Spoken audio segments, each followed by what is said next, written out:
श्री स्वामी समर्थ मंडळींनो, आज मी लिहिलं आहे माझ्या घराच्या अगदी जवळ असणाऱ्या श्री स्वामी समर्थ उपासना मठ दारुम गावडेवाडी होय.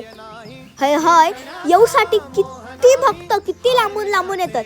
मंडळींनो, आपल्या आयुष्यात ना गुरुचा स्थान या किती श्रेष्ठ असता या तुमका समजलाच असं त्याच्यावर. त्यानंतर मी आशीर्वाद घेतलंय, पाया पडलंय आणि प्रसाद सुद्धा घेतलाय. आणि मंडळी, तुमच्या सर्वांसाठी सुद्धा मी आशीर्वाद मागितले की तुमका सर्वांका सुख समाधान मिळून दे. आणि महाराजांची मूर्ती किती भारी आहे की नाही. आणि माका समजला की आज गुरुवार आणि हय दर गुरुवारी महाप्रसाद असता. आणि हा आता येणाऱ्या 20 तारखेक ना मंडळींनो श्री स्वामी समर्थ महाराजांचो प्रकट दिन सुद्धा असा.